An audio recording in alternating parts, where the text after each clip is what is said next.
Hi. So I thought that it would make sense to do a little podcast talking about the marriage of Cadmus and Harmony, which is also known as the feast at Mycenae, to get a better understanding of what might be going on between Zeus and Prometheus. So here I am at Ender's Island for the MFA at Fairfield. I'm here for a couple days, and it's a gorgeous ocean view, and there's wind blowing and the waves crashing, and it's just very elemental. And I think it's a good background to think about a time when there was no difference between gods and humans.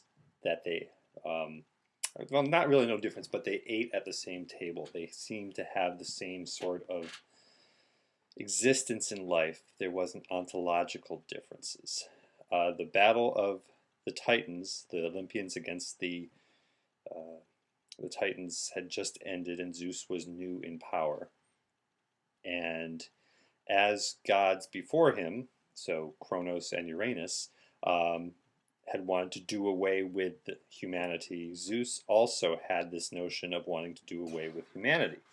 And in his mind, he was thinking about plans to send a flood and knock out humans.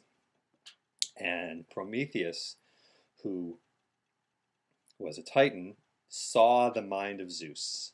And that's an important thing to know, that forethinking. Prometheus means forethinking. And he saw into the mind of Zeus and knew that Zeus had this idea to do away with humans. And that troubled him deeply because, at least according to much of creation mythology, Prometheus is the creator of humanity out of clay. He's the one who breathed life into humans. And so he's not just seen as a protector or as a sort of a rebel, but he's seen as a creator god. And so he wanted to save humanity. And so one of the things that happened is at the banquet, Prometheus stands up and takes this gorgeous white bull and walks it around the room. And the bull is pure white, which is as high of a sacrifice as you can get. And he says to Zeus, "Zeus, this will be our feast." And then he goes behind, if you kind of imagine, some sort of screen or paper wall, and he slaughters the animal and comes out with two different packages. Okay. And he says, "Here are the two offerings. Father Zeus, pick which one is to go to gods and which one is to go to humans." And one of the packages is beautiful, glistening fat. And if you imagine fat as something beautiful, then you can kind of get it, that it's like the most gorgeous looking morsel you can imagine. And it's nicely rounded, and it just seems to be delicious. And the other package he holds up has tufts of fur sticking out and bones sticking out, and it's very unattractive. And he says to Zeus, "Zeus, as father of the gods, choose which will be the allotment for gods and which will be the allotment for humans." Now Zeus looks at these two and immediately chooses the one of fat, the gorgeous, however empty option. There's nothing in it, no meat. And so humans get, when it's opened up, something that can sustain life. This idea that in this maybe problematically wrapped package, you have something that can sustain life, something that can endure. And it's meant to be an allegory to the fact that humans, although not perfect, are going to endure. They're going to be able to sustain hardship. They're going to be able to find nourishment throughout. And Zeus was outraged that he had been tricked. An important notion for students of Greek mythology is that the word dolos, D-O-L-O-S, in Greek means both trick and gift. It's like a bifurcation of that one notion, and it's always, for the Greeks, meant to be a sort of two sides of the same coin. That the Trojan horse, for example, Pandora, for example, is a gift, that's a trick.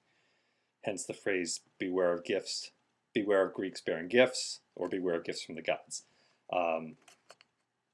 Also, don't judge a book by its cover. This whole notion comes in the thing about how one should always be worried about something that looks too good to be true. So Zeus is infuriated by being duped by Prometheus, and in retribution says, yes, they can endure, but I'm taking away divine fire. So before that moment, there was fire that did not have to be created. There was fire that burned on forever, did not have to be fed. Imagine a never-ending flame, the Olympic torch, the thing that never goes out. And Zeus pulled that away completely. There was no fire anymore. What good is meat if it can't be cooked? What good is life without heat, without some sort of light, protection, all of that. So then you have the famous scene where Prometheus has to steal fire for humanity. And he steals fire from Hephaestus' forge in a fennel stick, a hollow fennel stick. He puts a little ember in there, brings it down. Very famous, paintings and vases that show that. And so, as the stealer of fire, you have Prometheus as a trickster figure in mythology, but he's not able to steal divine fire. All he could steal is mortal fire, this fire that has to be constantly fed in order to live, this fire that will burn out if it doesn't have something feeding it all the time. Again, human life. Human life is not divine. Human life is not immortal. Human life is slated to begin and end at a certain time and needs to be fed all the way through for it to last as long as it does.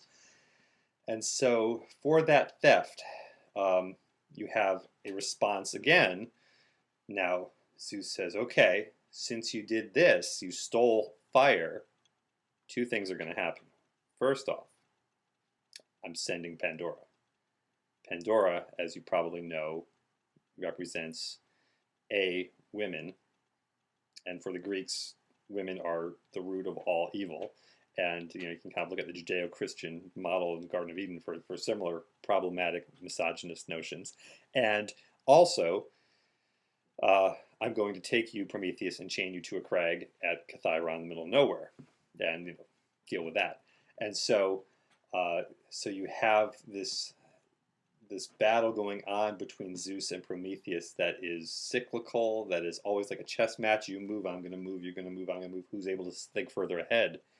Now, I don't want to spoil anything for anyone, but it is kind of interesting that it doesn't end with this. And the play makes distinct references to the secret that Prometheus knows that Zeus doesn't know.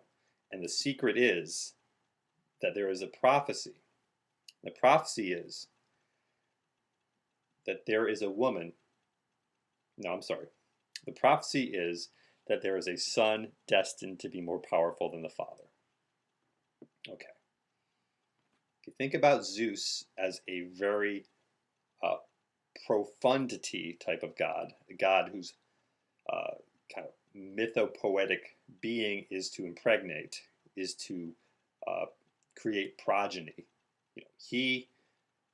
In order to be Zeus, he has got to rape and seduce as many women as possible.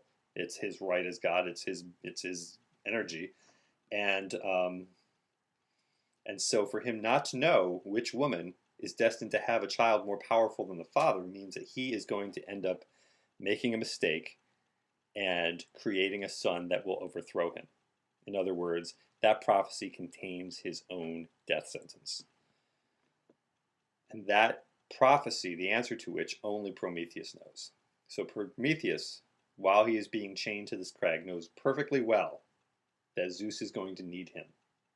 Maybe not today, but Zeus is going to realize that in order to stay in power as Zeus, he must release Prometheus from bondage and make peace with him. And so the fortitude of Prometheus, the ability to endure this horrific 13 generations of suffering, is, I think, balanced with this notion that it's a long game of chess that's being played, and we're only right now in middle game. I hope this helps.